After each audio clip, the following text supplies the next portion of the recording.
Good morning, and it is Saturday morning at 1:35 or so a.m.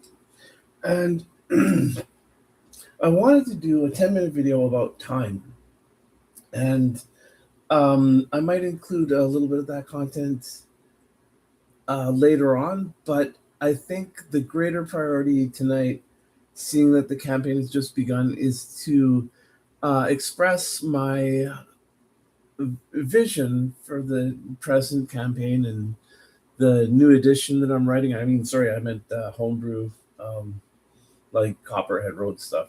Never mind. So really, it starts. It's very simple: fun, friends, and imagination. I mean, people get hung up on rules sometimes, and that's not the greatest situation, right? But it happens. And yeah, fun, friends, and imagination, and I might make like, let's say 1,000 pages of rules, but is that really a good idea? Probably not. Anyway, so yeah, this is about core Dungeons and Dragons, and I will show you this stuff so that you guys know that it is real and on the way. In 1977, TSR published the Monster Manual. Okay, and the world of games had never seen anything like it, and um, that was my point of entry, I guess you could say, to the D&D and AD&D gaming scene. I started in 1982 with the BX, and then within a year, I was getting into advanced Dungeons and Dragons, and the reason why is the incredible support that AD&D had in Dragon Magazine. D&D such as BX or BECMI, I think they're great systems, much better than what the modern Hasbro is doing. I think that's called HD&D, Hasbro Dungeons and Dragons, where me, believe it or not, I'm trying to focus on the CD&D, not Canadian Dungeons and Dragons, unfortunately, but core Dungeons and Dragons. So when people talk of the core, mainly it's just 3 books. Okay, so as you can see here, we go to a Monster Manual, and then, whew, yeah. I'm getting there. As we get older, we move slower a little bit. 1978 Player's Handbook. Okay, and yeah, I forgot to say, yeah, to my players, actually try to pay attention for once. And then uh, the Dungeon Master's Guide from 1979, which I literally believe that the Dungeon Master's Guide is one of the greatest books of the 20th century. I mean, uh, I'll say it again: no one had seen anything like this before. It's like, what? You're a game with 240 pages of rules, and it took the world by storm.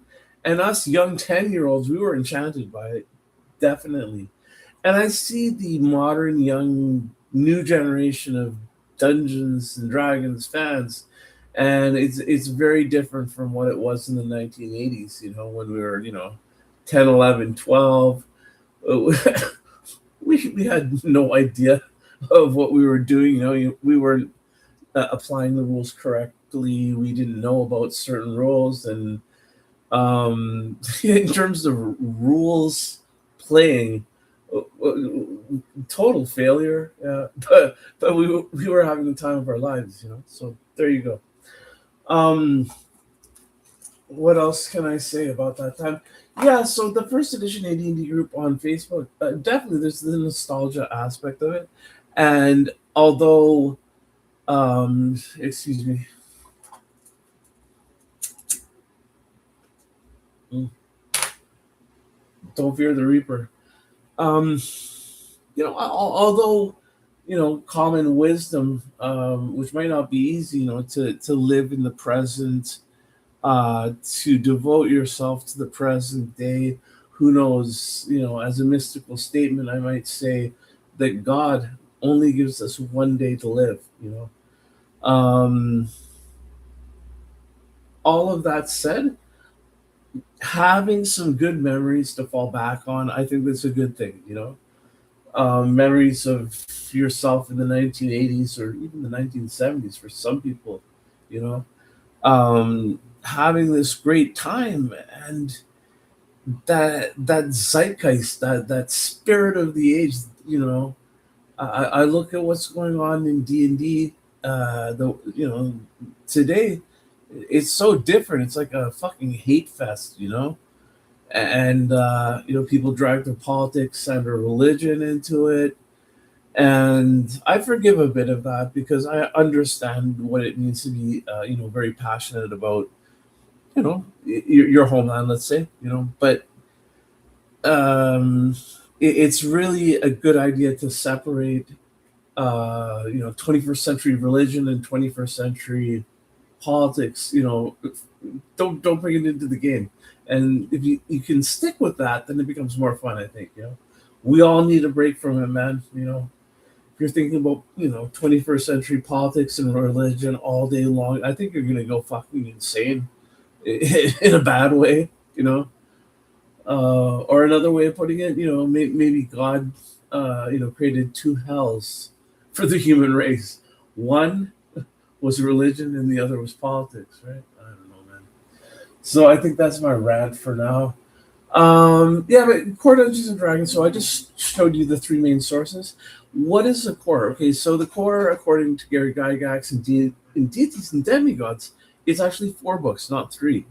However, in the minds of like 99% or 101% of first edition AD&D fans, the core is the Monster Manual, Player's Handbook, Dungeon Master's Guide, all done by the same author, the awesome Mr. Gary Gygax.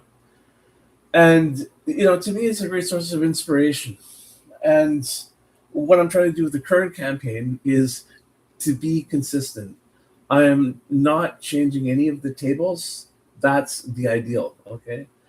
And beyond that, then I house rule everything. AD&D, Advanced Dungeons and Dragons, and Core Dungeons and Dragons, which is what I'm working on. It's a game, and some people will challenge what I'm about to say, which is perfectly okay. Yeah, the guidelines crowd.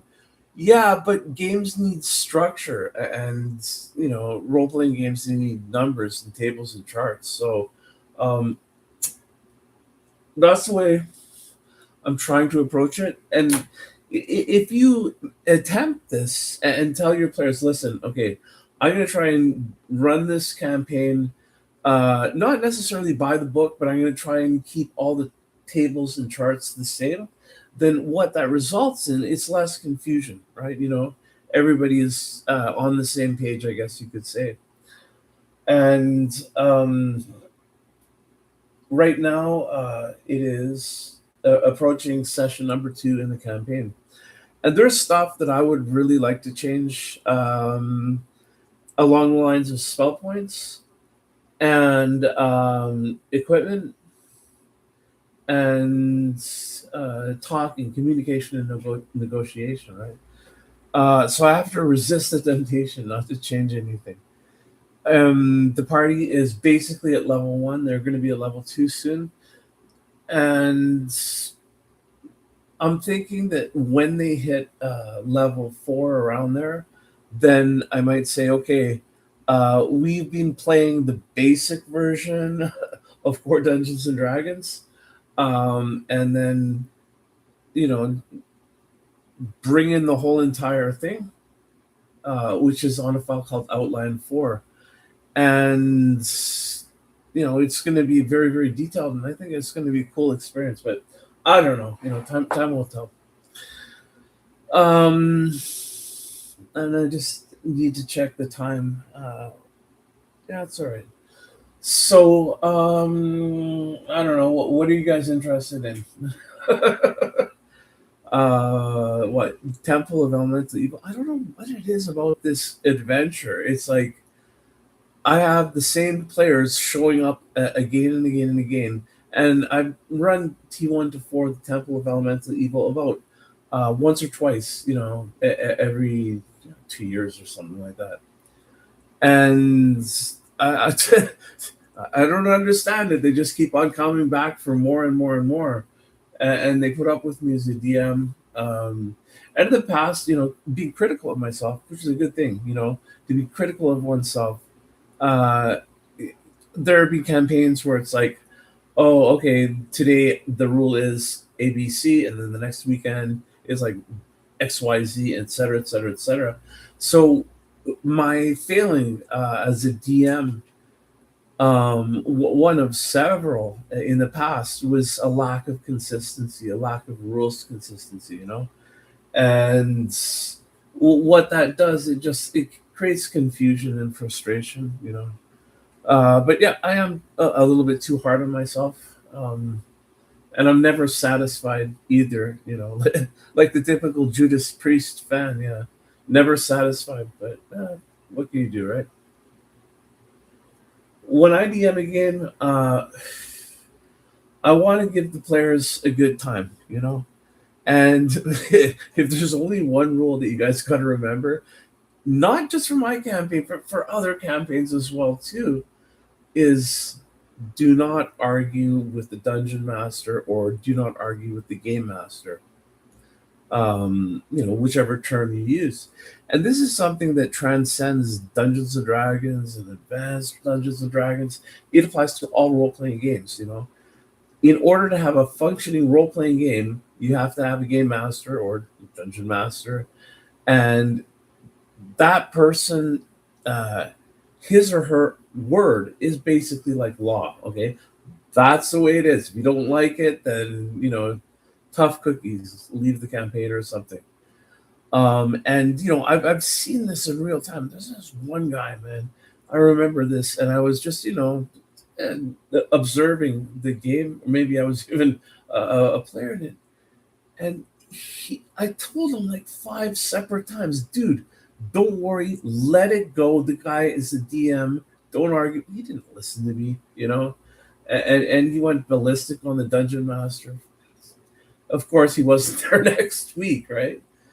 But yeah, the arguments, it brings in like a bad energy into the game, and it's also disruptive as well too.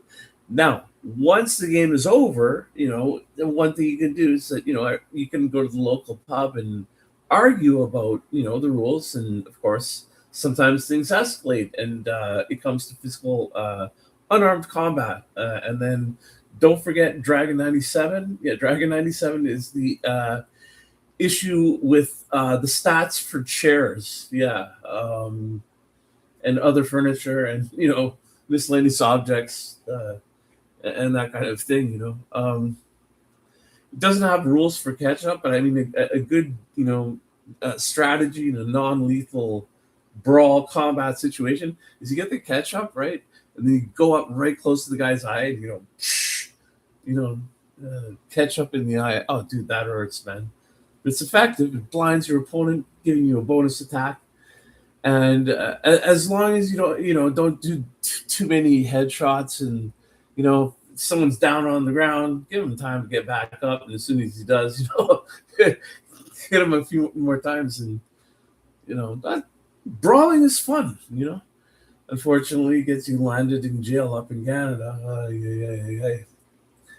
But yeah, people take things like Dungeons and Dragons things way too seriously, I think, and um, I see it because I started a group, a community for first edition AD&D, and through 7 years soon, it, really is that. Where did the fucking time go, man? You know, Holy moly! But yeah, throughout the last 7 years, so much negative, bad energy that I see sometimes. And if I have some kind of a legacy to leave, I would want to keep it simple, like within the context of gaming. Like I'm not talking about the lesser and greater trinity of the hippies, but in the concept of D&D and AD&D gaming, I would say it's just three simple words. And sometimes simplicity is a good thing, like Simple Man, song by Leonard Skinner. Fun, friends, and imagination. And if you can keep that kind of trinity in mind when you're running a campaign or playing in a campaign, man, you can't lose. Of course you're gonna have the ups and downs of time, but it'll work out all right. So, the Temple of Elemental Evil. You guys want to know the secrets of the temple? Yeah. Too bad, man. You want to know that, then you have to find a sage, or maybe someone who knows something about history. It's a great campaign, and what I am gonna do, I hope, uh, as long as I am drawing breath, I am going to try to place B1, B2, and B3 on the overland map. So the overland map, we're talking about 20 hexes, okay? Just to compare, A1 to 4, Scourge of the Slave Lords, that's about 500 hexes. And these hexes are 30 miles across, okay? So yeah, let's forget about A1 to 4, go back to T1 to 4. And yeah, it's the first map in map booklet. And you're going to see three of these, skull and crossbones. I hope I'm not a skull, right now. I still do want to live for another 10 or 20 years. Um, and in the adventure, there's no details given about this. So that's something you can do to tailor the campaign. Maybe you have some pretty cool dungeons that you have made, and then you can place them where the skull and the crossbones are, right? I've heard that that's some kind of a symbol of Freemasonry. I've got no idea. I don't know. I think they are a bunch of very knowledgeable people. That's what I would say, but I don't know.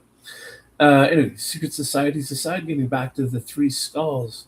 So I'm like, yeah, okay. So for the first skull, B1 in search of the unknown, and then for the second skull, uh, the caves of chaos. Okay, and then for the third skull, Palace of the Silver Princess. And some people might be like, oh, where's the Keep on Borderlands? I think it's on the where's the map? It's the low road or the high road or something like that. Yeah. So I'm gonna see what I can do. My problem this time, because I have to, get things done during the week. I wish there was 72 hours a day, but there isn't. So I just keep on keeping on doing the best that I can. B1, I've basically done. I just want to do 48 pregens for that. There's another 50 on that computer. Well, around 50. So if things happen right, the first 50 or so pregens will be done for the Sunday game. Okay. And basically, what I did is I went to the player handbook and I said, okay, all of the different race class combinations, one of each. Okay. So, I started with the humans and then demi humans, and now I'm doing, multi classed pregens. All right. And what I'm trying to do, with thanks to Vince Garcia, who's one of the admins at First Edition AD&D, he published an article in Polyhedron magazine, which took a look at multi-class characters. And instead of having two different classes, what he basically did is merge them into one class. So it plays out the same overall, just like with less confusion. So that's what I'm working on these days. But yeah, back to B1, B2, and B3. I mean, it's forgive the pun or the expression, but it's like Plan B in case of a TPK. I was told by a fifth edition fan that if a TPK happens, then the DM is doing something wrong. Maybe, but I don't think so. The possibility of a TPK should always be there. If the player characters are incredibly stupid or incredibly unlucky, then yes, a TPK can happen. It's a downer for everyone, especially after a few levels. And that said, it should not be the end of the campaign. So say there's a TPK against the big boss in location 1, 2, 3, right? What's going to happen is the big boss is going to be looking at the corpses of the player characters, and he's going to be like, okay, detect magic. And he's going to scoop up all the magic items, give some to his, lieutenants and stuff like that. So, regarding the disposition of the bodies, I don't know. Who knows? But yeah, so then they get all the equipment, from that TBK. Now, if it is an unintelligent monster, right, that only wants, food, then it's a different situation, right? So, but then yeah, what do you do after the TBK? So I've got three modules to work on, which is kind of like the plan B. I want to be fair to the players and the player characters, and stuff like critical hits and things like that. I have to be very careful with because I want to see my players have fun advancing, through the levels, that kind of a thing. But there has to be that element of danger, So yeah, first edition AD&D is a game where TPK can happen. I would much prefer, just one character dying here and there every once in a while, which builds up a lot of tension, I guess you could say, right? So, in the old school of D&D, the low levels, let's say 1 to 3, they were super deadly. Okay, it was like, oh, okay, you enter into room number 1, you see a Balrog, type 6 demon, your first level, of course, and then well, it's like, okay, I'll be back in 10 minutes with another character. Um, Pro tip: if you see a type 6 demon and your first level, run for your fucking life. Let Gandalf deal with the details. Yeah.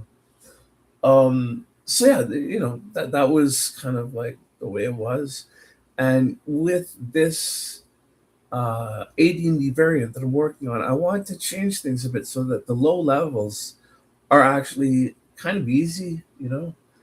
But as you keep on going on and on and on and advancing in levels, then the game becomes more and more deadly. Yeah.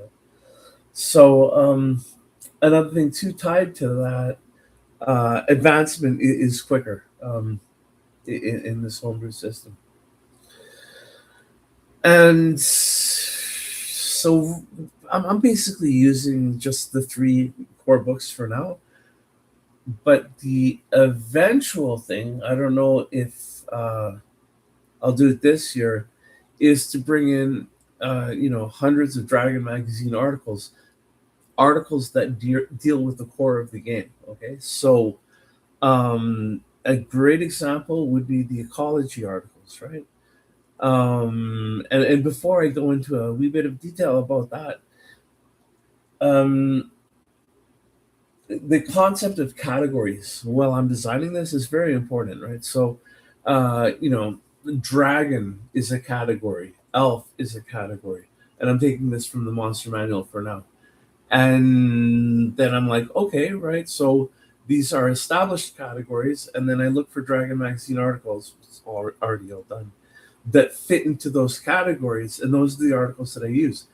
Articles that don't fit into the established categories of the three books, okay, that is left out of the campaign. So there's no comeliness score, there's no perception score, there's no rules for pain, sorry, there's no weapon specialization, and so there's a lot of stuff that is left out, including a lot of stuff that I like, but there's the concept of working with a limited amount of data, in terms of game design. Start small, get it done, and get it done right, and then you can, advance and explore different things later. It's just the way I do things, the way you do things, you're going to have your own unique method, right? Of course. So, back to categories. Mm. The next thing would be the player's handbook, right? So then the player's handbook, like the monster manual, it establishes categories. I'm going to be back in a second. The categories in the player's handbook, okay, we can start with the races, elf, dwarf, hobbit, etc., etc. And then, Oh, I'm gonna be back soon. Hold on a second. Oh, ow. Um, ow, ow, ow. Um, ah, sorry, guys. So yeah, players have the categories. Okay, so you got the different races, and then the different classes, and then the spells. So using the races as an example, there's the excellent point of view articles by Roger E. Moore in the Best of Dragon Volume 3, right? So, I'm sorry if I'm, being very simple here, but okay, I've got the dwarf category, right? So then there's the article called the Dwarven Point of View, right? So I get the article and I put it in the dwarf category. Then the other one is the Gods of the Dwarves, okay? So dwarves. All right. So then I get that article and I put it in the dwarf category. Okay. Now, beyond that, the classes. Um, if it's not happening now, it will happen in the advanced version of Core Dungeons and Dragons. One thing is that you can use the weapon of your god or goddess, right? So, um, Corellin Lorethian, who is, I guess, what we would call transgender. So the elves, they see things as elves do, I guess you could say.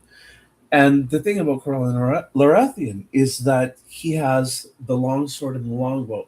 Okay, and yeah, so you want to play a cleric of Corellin Lorethian, dude? You're not stuck with the footman's mace and the footman's flail, right? Yeah, literally a cleric that can use a long sword well as a long bow. Okay, and like all the gender stuff, I don't want to get into that. I mean, it doesn't bother me. Some people are very close-minded and cruel, and that it helps no one. Yeah, so if you are transgender and you're waking up in the morning to this huge amount of hate mail, I don't know, get a statue of Corellin Lorethian and don't let it, get to you. You know what I mean? Anyway, enough about that. Uh, and I was about to say sorry because I say sorry for everything because I'm Canadian. You know what I mean? But no, I'm not sorry for that. I mean, I really do believe that we need to learn to transcend these differences that we have, and just come to terms with the fact, man, is that we're all D&D or AD&D fans. Of course, strange people. What has changed, right? Anyway, never remind me. I'm starting to ramble on like a drunk hobbit. So, getting back to categories. All right. So, yeah, clerics can use the weapon of the god or goddess, or DT or deity, or however you want to say it. And then, another thing that they can do is they can convert. With thanks to an article from Dragon Magazine, and then they can make sacrifice. Sometimes even human sacrifice, right? So convert and sacrifice would be two abilities that are added to the cleric class. Going on from that, oh man, there's a huge amount of articles about druids, and most of those would be used. Onwards from druids to the fighter class, or should I say category. Yeah, there's no more weapon specialization. Okay, I mean the concept does not appear in the core of the game, but the fighter class might get access to certain kind of like special maneuvers or feats. I have to check Dragon 127 for that. Yeah, never mind. So then onwards we go, and then the next one would be, say, the Paladin. Okay, and this is interesting. Paladin as a category, I'm still thinking about this, but I'm like, well, hold on a second. Maybe that would include, the 9 different paladins from Dragon 106, and then the anti paladin from Best of Dragon Volume 2. Okay, Ranger. Oh, get Dragon 106, and the Ranger gets like a huge amount of skills. And onwards we go to the Magic User and the Illusionist. Um, what can I say about these classes? Um, I don't really see any major changes in the Magic User and Illusionist classes, but they can research spells. Okay, so what we're going to be doing is we're going to start. We'll just use the spells in the player's handbook. All right. However, a very very good spellcaster player will be like, okay, what I want to do is I want to research spells. So if you want to spell from Unearthed Arcana, learn how to do spell research, and if you're lucky, if you pay the gold, then you can access that spell. I think that's fair. And yeah, I mean, the one site, dude, the amount of spells is just huge. So what I'm doing sort of like the original smaller tables kind of thing, yeah, for the campaign. And just it always comes around to the idea of trying to stay within the core. All right. And what else can I say? Oh, illusionists. How do illusions actually work in first edition AD&D? I've been playing the game for 40 something years. Yeah, I've got no fucking idea. It's just like mass confusion. Yeah. hmm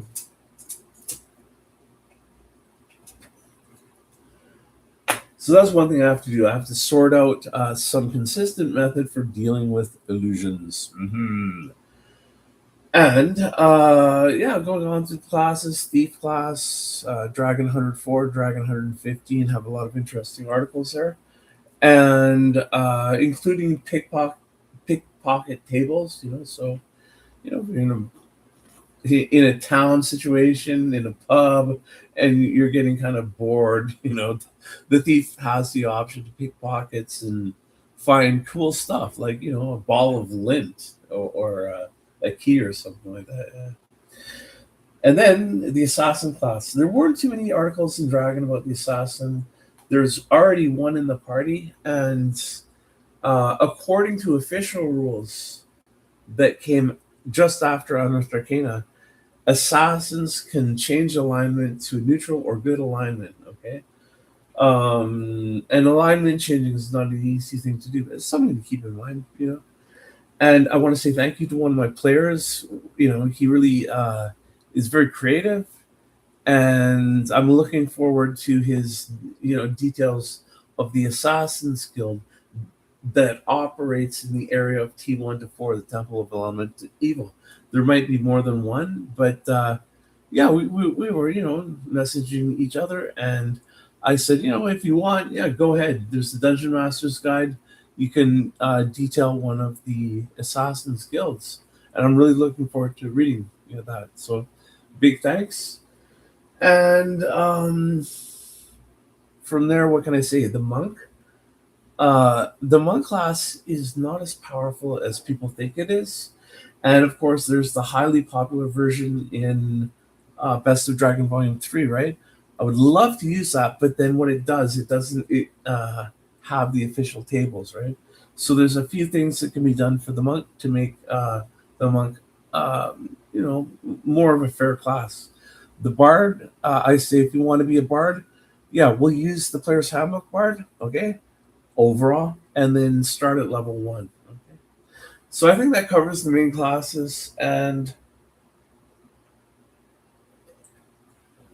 I hope that wasn't too boring. Okay, so just as a review, what I'm talking about, I rambled on here and there, but the general idea here is the idea of categories. Okay, this is like the plan to make some kind of a fun version of D&D that people can play, that you don't have to pay money, you don't have to have a monthly subscription. I mean, I do encourage all of my players to get a physical player's handbook, physical dice, physical paper, and physical pencil, that kind of thing, For some, it's just not an easy thing to do. But if you can, go for it. When I run games online, I go with a trust thing. Even though over the years there have been players who have cheated on their dice rolls, and I would say, you know what? By doing that, you are actually in the long run uh, robbing yourself of some fun. The fun of the game is the possibility of failure, and that's the way it goes. And but most players are mature enough that I don't need to worry about it. But I love the sound of rolling dice. That's music to my ears, right? And categories, back to categories. Well, yeah, spells could be categories as well too, like Find Familiar, highly detailed in Dragon Magazine, and all of these Dragon citations. I fear I am boring people to death. Okay, that's an ability of the accountant class, but that's a discussion for another day. But yeah, I mean that's basically what I'm working with. So you've got those three core books and all the categories in them, and then you get the Dragon magazine articles, and then put them where they belong. And of course, I would love to do one day something that used like all of the Dragon magazine articles, but in terms of practical game design, focusing on the core is the way to go. Definitely, yeah. And hopefully it will be fun along the way. Now, one cool and interesting thing that Gary Gygax wrote, now you guys are paying attention because I said his name, yeah. Um, on page 40 of the Player's Handbook, there's a section about character spells. And basically, what happens is that Gary gives you a blank check, and it says, I'm paraphrasing here. Feel free to alter the details of the spells, whatever that may be. So, yes, definitely in the campaign, there will be very, very different versions of some spells. If I could make an example, Bestow Curse, third level cleric spell, right? The reverse of Remove Curse. So yeah, you hit your enemy with the curse, and then at that point, go to Dragon 77. There's an article with 20 curses there. Roll that d20, and then boom, tell the player, okay, yeah, you got this curse, from Dragon 77 too. And then another example that is fun: create food and water. Right, so there actually is a food table in the Dungeon Master's Guide, and please do not attempt to eat your Dungeon Master's Guide. I'm worried of someone getting to page 219 and they're like really hungry, and then they rip out the page and eat the paper and everything like that. It's a very tasty page. So yeah, create food and water. Why not?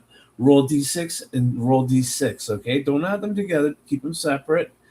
And then between the two, use the higher one. Okay, and then say you got a number of 3, then go to the food table, roll 3 times. And I have added some notes. For example, one of the foods that is listed is jelly. Okay, yes, jelly. So I wrote down, for better or for worse, okay, the 50% chance of jelly being an ochre jelly. Yeah, so I'm I'm not a cruel person, but it just seemed to make sense. Yeah, but seriously, that kind of fun detail, is tasty, I guess you could say. So those are two examples. Find familiar spell, the wish spell. Those things, those spells have a lot of writing done with them. Okay, so spells as categories, and what else? I would say, yeah, let's just go to the Dungeon Master's Guide and jump straight to the magic items. So, magic items, those two form categories, although there's not usually that much written about any single magic item. Okay. And that, I think, covers things. So, as time goes on, hopefully I can keep things consistent, keep it, the tables and the charts of first edition AD&D consistent, and I think that is a great technique, a great approach to the game. Now, some people say there's a right way to play AD&D and a wrong way to play AD&D, and a very common answer to that is just, dude, if you're having fun, that's the right way to play. Now that is not necessarily true in a tournament situation, or if you're writing official material, which doesn't happen anymore.